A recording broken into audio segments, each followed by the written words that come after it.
Who was number one and why is it America? Oh yeah, I saw this. The waifu wars for the G7 versus BRICS. We have the original here with BRICS. See Brazil, Russia, India, China, and South Africa. And then we have the counter argument, which is the G7 with what's the G7? Honestly, honest to God, I think that BRICS wins right up front here because despite all of these women looking like they're in their 20s, they're drawn in schoolgirl outfits respective to the fetishized version of their country. And I think that's BS personally.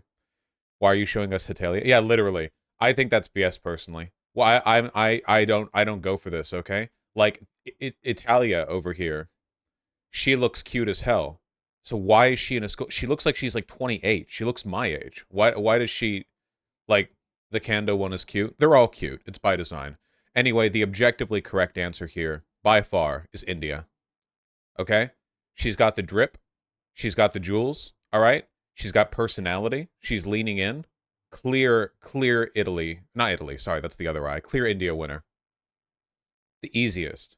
With Brazil is an incredibly close second. Unbelievably close second. Like right there next to each other. But like just barely India. But then Brazil, like very, very close. BRICS also wins in diversity. Well, it's like that in real life too. South Africa is pretty nice. Yeah, well, I'm rating by personality here too, right? Like she's leaning forward, she's got like the sassy finger, and then Brazil has her tongue out. And South Africa, she's like saying hi, but there's not as much personality here. I think the third most personality is Russia because she's doing the Ice Queen shit, but I don't find that attractive. So I think for me it's India and then Brazil right after personally. Um, but I would go with South Africa next, you know. This is pretty cringe. Can we do actual politics, please? I am dismayed to inform you that what we are doing right now is basically politics. You know, every time the Olympics rolls around, this is basically the level of international politics that everyone sinks to. Um, and you know, like yeah, I'm not going to pretend that I'm above it personally. Uh, anyway, BRICS clears because they're not all wearing schoolgirl outfits. They're wearing like they're wearing like their own BRICS uniform. They look like athletes. Well, no, not athletes because China's wearing a skirt. I don't know. Is this like a Hooters thing? BRICS Hooters? Some athletes wear skirts. Yeah, these aren't athletic outfits though. Yeah, it's Bruters. Bruters. Vosh is now a BRICS supporter Tankyark. To be clear, by the way, I don't have an issue with regional trade blocks or even non-regional ones that are not like America or European aligned. I think that's fine. There are two things that bother me with BRICS. One is that it's completely made up. The idea that BRICS is some kind of oppositional trade force is ridiculous when all of these countries trade openly and regularly with the West. Like, with the exception of Russia because of all the sanctions. But Brazil, India, China, and South Africa trade with the West regularly. They don't operate as a trade bloc. They don't like set prices or negotiate as a bloc. They barely get along. Um, and there's constant internal division. And what do these countries have in common? Yeah, exactly. China and Russia have a tense relationship. India and China hate each other. South Africa is like a Western ally. And right now, under Lula's government, which is like openly praising Biden, like you can't exactly argue that Brazil is some kind of like oppositional anti-West force or whatever. So like, what does this represent? You know, this BRICS is basically like if you had like the cool kids club, you know, the EU or the G7 or whatever, like Western trading blocks, and then some copium fueled lad is like, well, I can make a cool club too. And they like run around to all the countries they know, and they're like, "Can you sign this paper? Just give me your name. Just sign your paper." And then like they run off, and they're like, "Ah, look at these signatures." Like it doesn't mean anything, you know. Um, Maybe one day it will. And by the way, like I am fully in favor of the idea of regional trade blocks, right? If Latin America or Africa or Southeast Asia or whatever want to do that, that's fine. The problem is things don't normally work that way, you know? I think that like America and Western Europe are pretty unique in that their regional relationships are not that oppositional. Like obviously the United States and Mexico has its issues. America is kind of a weird one because we only have two neighbors. But if you take a look at Western Europe, in Western Europe, they're in the EU.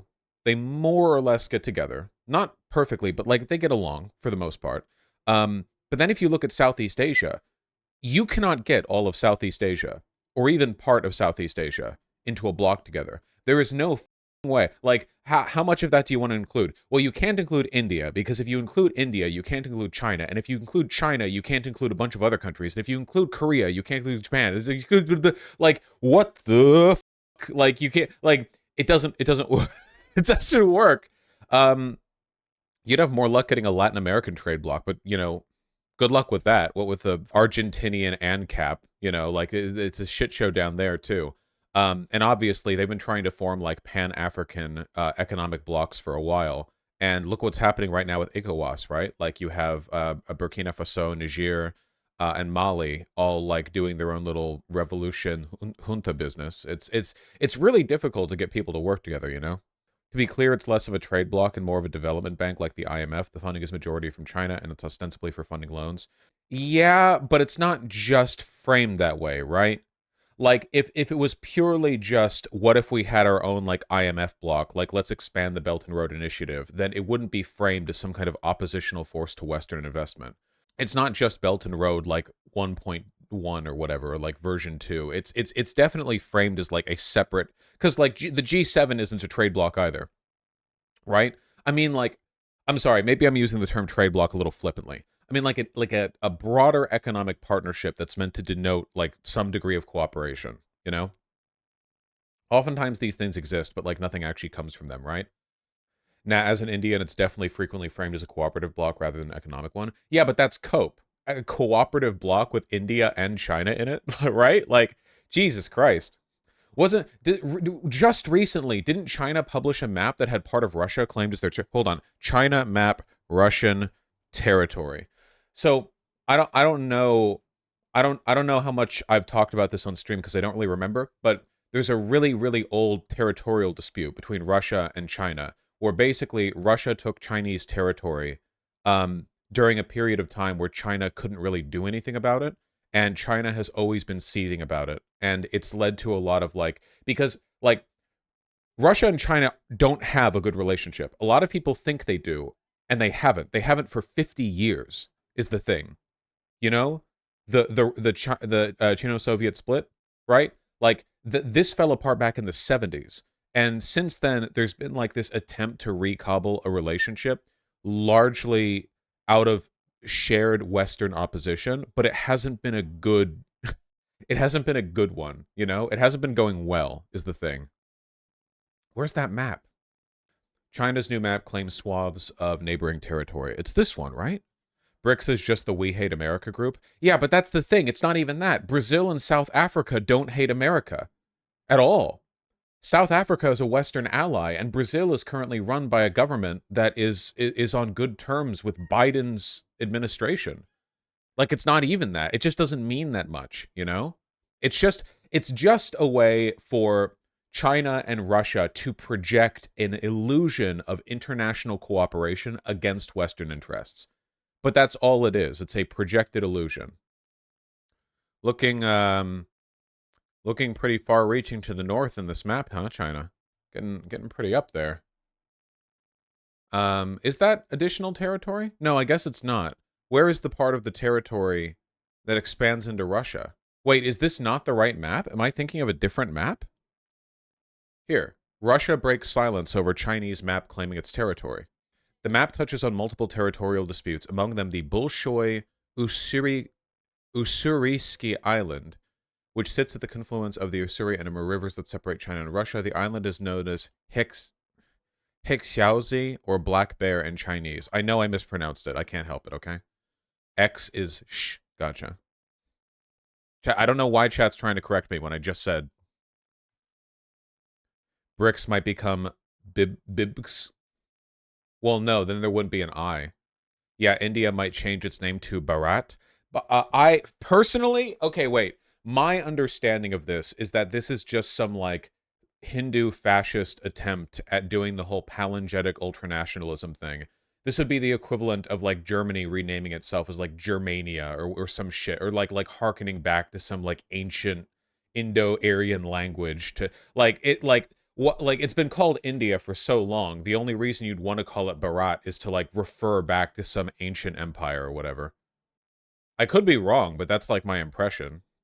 It's the same thing Turkey did. Yeah, under a fascist governance, yes. Hitler wanted to rename Berlin to Germania. Wait, did he really? Yes? Okay. Bharat is the Hindi word for India, if I recall correctly. Look, I could be completely incorrect on this, but generally speaking, stuff like this is only ever done as a way of like reassert. The thing is like India is not currently being colonized. India is literally the most populous country on the planet. Okay, so the idea of this being some kind of like oppositional, we are asserting our identity. I think that's bullshit. I think it's just like the word means India in Hindi. Yeah, I don't know. I could be wrong. I don't know. They're trying to act like modern India is a continuation of a non-existent pre-Raj United Indian state. Oh, okay. Well then that literally is like Reich shit, isn't it? Like the idea is like let's harken back to our ancient dynasty so that we may ignore this like modern. It's like Cultural Revolution shit, basically. Yeah. Okay. Cool. Well, whatever. I'm still calling it India. I still call Turkey Turkey. I'm calling India India. I don't give a shit. But they're not. The Constitution starts with calling their name Bharat. The Indian Constitution. When was the Constitution written? I mean, if it's the Hindi name for India, then if it's written in Hindi, then it would make sense that they call it that. But the idea of changing it, I love this paragraph. While there is no constitutional objection to calling India Bharat, which is one of the country's two official names, okay, yeah. I hope the government will not be so foolish as to completely dispense with India, which has incalculable brand value built up over centuries. Opposition lawmaker Shashi Tharoor said on X. It's like, be warned. Vosh, we in South America are also Western countries. I'm so sorry, but no. You are in the West, but like geographically, but by Western country, like it's America, Australia, Canada, Western Europe, and maybe a few others. I'm very sorry. The West doesn't mean West, right? I mean, technically, what is West is like European defined anyway. We call like China East, but from China's perspective, America is East and Europe is the West. So like, yeah, I mean, whatever. We say the West. From our perspective, Japan is the West. I mean, don't get me wrong. Being out of the West is cool, all right? You're in the global South. We're just poor. Yep. Yeah, pretty much. Why am I looking? Why does this AP News article contain what seems to be a phone camera picture of a Twitter page of opposition lawmaker Shashi Tharoor saying on Twitter? What? Okay. Pakistan wants to take the name India? What? Come on. Don't make this more complicated than it has to be. Of course Pakistan would also want like claim to the term because originally the border yoink, taking it for ourselves. Let's go. Partition of India research stream. Hold on. Pre-colonization India map. It's not even India at this point, right? India was broken up into a bunch of different... Here, map of South Asia in 1789. This is where the Bengal famine happened. This is where the British East India Company was set up. And then there were these different areas. And then this part's Pakistan now. And here's the King Empire or whatever. Yeah, these are all like separate kingdoms. Qing? It's Qing Empire? That sounds vaguely racist. Could somebody go back in time and tell them to name their empire something different? Why does it look like a what if all history map?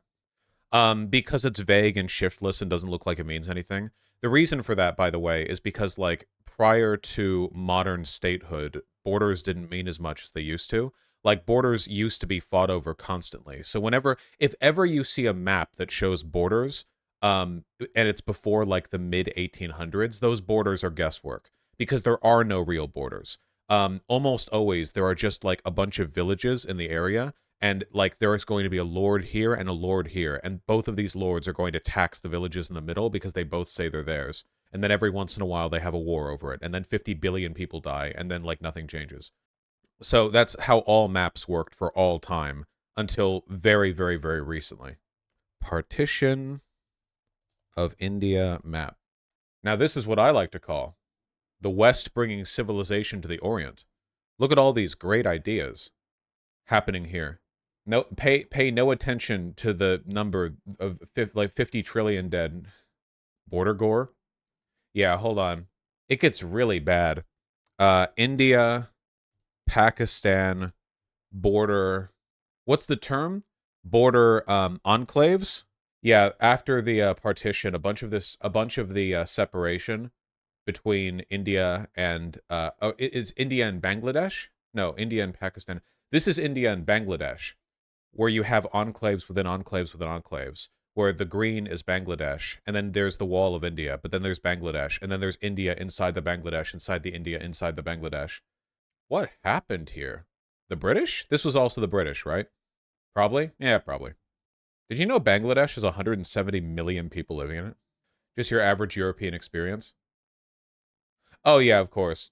What's that 4chan meme where it's like average European conflict is Count von Dykenhessenhafen establishes a tax enclave in the countship of Mandugenflegen, bringing his soldiers to bear, 8 dead, establishing, the new regency of the Dubadabadubada. And then it's like in China, brother Wang and brother Xi had fight over ownership of farm, 37 million dead, or something like that. Yeah. It's this video. The video is funnier than me, but I remembered enough of it to deliver the point. But we'll do the video anyway, and then we're going to do real politics. Chinese history be like. Zhao Ling takes power. 247 million perish. European history be like. Count Baron Kaiser van de Verdling, Fingerling, van Hotsfight, the Magdeberries, half sisters, Nick Vietrin, and Novloach, and the Edge Wolves, the Zerski of Goldstone, Tresno, Yasko, Grad, triggering a war between King Jorge and Maria Rigoberto, Huascacat, Fernando Domingo de la Diabetico, and Pierre Rachel Establishing the Grand Duchy of Neue Ucksteinberg, a tax haven with a population of 16. True. Least racist VOS stream? No, that's pretty true though. I'm sorry, that's genuinely quite true. It's real and true, and people should say it, is the thing. Unironically, if you look at the list of the most deadly wars, like half the top ones are Chinese civil wars. It's so fucked up. Hold on, death range. Here we go. Yep, the very top is the Three Kingdoms War. 36 to 40 million. Jesus Christ. This is pre-modern, I see. So the top in the pre-modern category is the Three Kingdoms War. And then, okay. If we go down to medieval wars, Mongol invasions and conquest, the An Lushan Rebellion in China, conquest of Timur. I don't know anything about Timur, Jesus Christ. World War II, transition from Ming to Qing. Q is shit, right? Qing China versus Ming China versus Shun Dynasty China, Li Xingzheng versus Xi Dynasty and then we have the Taiping Rebellion, the Second Sino-Japanese War, the Dungan Revolt, the Chinese Civil War, the Miao Rebellion. Miao? A lot of people, man. A lot of people dead. Big numbers. Not good. We shouldn't do that, I don't think. It's probably not good to do that. Is there a reason for this? I have no idea. Chinese history is so complicated that like you could get a PhD in that country specifically and still struggle with the specifics, I think. So I don't know. Yeah, there have been a lot of people there. It's a big country with a lot of people and a lot of fertile land that allowed for the growing of a lot of crops, that allowed for a lot of people, that allowed for a lot of dying. Something like that. My most controversial position on China is that I think there is a version of the Maoist Cultural Revolution that is correct. When you have a country that is like 4 billion years old, and like, I swear to, like, I feel like there's so much of China is steeped in so much history at that point that there's basically no way to move forward without some kind of cultural revolution. I don't think the way they did it was good, but like, oh my god. Can you imagine trying to like impose a new order on a country that is that old and has been ruled by kingdoms for literal millennia? Jesus Christ. Yeah, right concept, bad execution, okay? And now they're undoing the cultural revolution anyway. The Taiping Rebellion was wild, literally all because some guy claimed to be the brother of Jesus. Yep. 10 billion dead. Actually, 20 to 30 million, which is also a large number. The brother of Jesus? That's literally what happened. The uprising was commanded by Hong Xiuquan, an ethnic Hakka, and the self-proclaimed brother of Jesus Christ.